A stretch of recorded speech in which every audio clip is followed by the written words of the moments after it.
आपण पाहत आहात महाराष्ट्र टुडे न्यूज। एकीकडे राज्यात राजकीय घडामोडींना वेग आला असताना दुसरीकडे मराठा आरक्षणाच्या मागणीसाठी मनोज जरांगे यांनी आंतरवाली सराटीत सुरू केलेल्या उपोषणाचा चौथा दिवस आहे।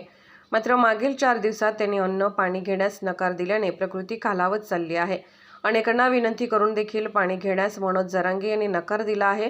आज सकाळपासून जरांगे यांचे हात थरथरत आहेत, बोलण्यास देखील त्रास होत आहे। त्यामुळे त्यांची अशी सर्व परिस्थिती पाहून त्यांच्या सहकाऱ्यांची चिंता वाढली आहे।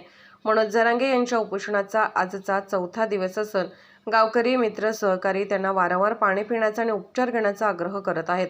सोमवारी रात्री जालना जिल्हाधिकारी श्रीकृष्णनाथ पांचाळ आणि पोलीस अधीक्षक अजय कुमार बन्सल यांनी देखील जरांगे यांना पाणी घेण्याची विनंती केली। मात्र सगळेसोयरे अध्यादेशाची अंमलबजावणी होईपर्यंत आपण उपोषण सोडणार नसून पाणी देखील पिणार नसल्याची भूमिका मनोज जरांगे यांनी घेतली आहे। तर काल रात्रीपासून जरांगे यांची प्रकृती खालावल्याने त्यांचे जवळचे सहकारी चिंताग्रस्त झाले आहेत। महाराष्ट्र टुडे मराठीसाठी ब्युरो रिपोर्ट, जालना।